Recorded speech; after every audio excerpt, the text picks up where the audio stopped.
અમરેલી જિલ્લા કલેક્ટર કચેરી ખાતે શ્રી પુષ્ટિ માર્ગીય દ્વારકાધીશ હવેલી ટ્રસ્ટ દ્વારા મહારાજા ફિલ્મનો સમગ્ર ભારતમાં વિરોધ થઈ રહ્યો ત્યારે વૈષ્ણવ ધર્મના આગેવાનો દ્વારા આવેદનપત્ર આપવામાં આવ્યા.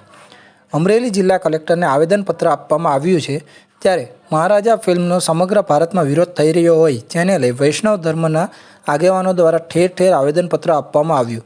ત્યારે અમરેલી શહેરમાં પણ શ્રી પુષ્ટિ માર્ગીય દ્વારકાધીશ હવેલી ટ્રસ્ટ દ્વારા ધર્મના આગેવાનો દ્વારા દ્વારકાધીશ હવેલીથી લઈ અમરેલી જિલ્લા કલેક્ટર કચેરી ખાતે સૂત્રોચ્ચાર સાથે વિરોધ પ્રદર્શન કરી જિલ્લા કલેક્ટર કચેરી ખાતે આવેદનપત્ર આપવામાં આવ્યું હતું.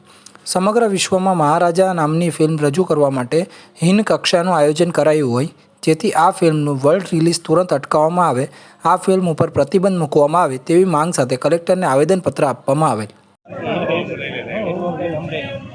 આજે અમે કલેક્ટર કચેરીએ આવેદનપત્ર આપવા આવી રહ્યા છીએ. મહારાજ નામનું પિક્ચર જેમાં હિન્દુ સમાજની લાગણી દુભાય એવા ફિલ્માંકનો કરવામાં આવી રહ્યા છે એના વિરોધમાં આજે વૈષ્ણવ સમાજ અને તમામ હિન્દુ સંસ્થાઓ એક સાથે સનાતન મળી અને વિરોધ પ્રદર્શન કરીએ છીએ. અમે આવેદનપત્ર આપ્યું છે અને જો આ પિક્ચરને રોકવામાં નહીં આવે તો સમગ્ર જિલ્લા અને ગુજરાતની અંદર ઠેર જગ્યાએ વિરોધ પ્રદર્શન હિન્દુ સંસ્થાઓ હિન્દુ સમાજ દ્વારા કરવામાં આવશે. આપણી ભારતની ભૂમિ સનાતન વૈદિક ધર્મની આર્ય સંસ્કૃતિની ભૂમિ છે અને આ સનાતન ધર્મએ આખા વિશ્વને વસુધૈવ કુટુંબકમની ભાવના આપી છે. ભગવાન શ્રી રામ, ભગવાન શ્રી કૃષ્ણ, ગૌતમ બુદ્ધ, મહાવીર આ બધાની આ જન્મભૂમિ છે, ગુરુ નાનકની જન્મભૂમિ છે અને અનાદિકાલથી તમામ ધર્મ અને ધર્મપ્રેમી જનતા સાથે હળીમળી પ્રેમથી એકબીજાને માન સન્માન આપીને આવતી રહી છે. છેલ્લા કેટલાય સમયથી એક યોજનાબદ્ધ રીતે સનાતન ધર્મીઓની ધાર્મિક ભાવનાને ઠેસ પહોંચાડવાની ઘણી બધી એવી પ્રવૃત્તિઓ ચાલી રહી છે. એમાં ટૂંક સમયમાં જ મહારાજ નામના એક ફિલ્મ દ્વારા અમારા આરાધ્ય ભગવાન શ્રીનાથજી અને સંપ્રદાયના ધર્મગુરુઓ પર એવો કુઠારાઘાત કરવામાં આવ્યો છે.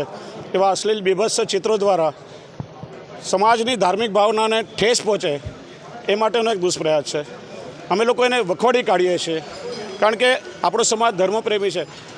ચલચિત્રનું માધ્યમ છે લોકોના મનોરંજન કરવાનું, સમાજના રીતિરિવાજો લોકો સુધી પહોંચાડવાનું, એમને નોલેજ આપવાનું, નહીં કે કોઈ પણ ધર્મના લોકોની ધાર્મિક લાગણી દુભાવવાનું.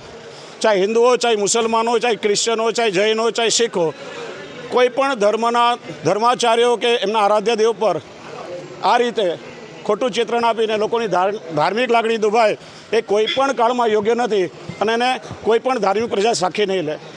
અમારું એક શાંતિપ્રિય આંદોલન છે અને અમે ભારતના રાષ્ટ્રપતિશ્રી, પ્રધાનમંત્રીશ્રી, મુખ્યમંત્રીશ્રી તમામને, કલેક્ટરશ્રી તમામને શાંતિપ્રિય આવેદન આપવા માટે આવ્યા છીએ કે જલ્દીથી જલ્દી આ મહારાજ ફિલ્મ પર પ્રતિબંધ મૂકવામાં આવે.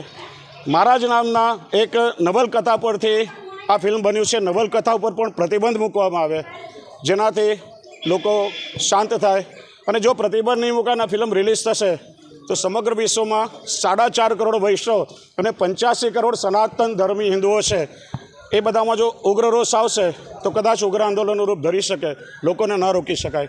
એટલે અમે શાંતિપ્રિય કરબદ્ધ રીતે આવેદન આપીએ છીએ કે કોઈપણ રીતે આ ફિલ્મો પર પ્રતિબંધ મૂકવામાં આવે જેનાથી આપણા દેશની પ્રેમ, અખંડિતતા, પરસ્પર ધાર્મિક સદભાવના બનેલી રહીને બધા જ સમાજ શાંતિથી પોતાના ધર્મને જીવી શકે, દરેકનો અધિકાર છે.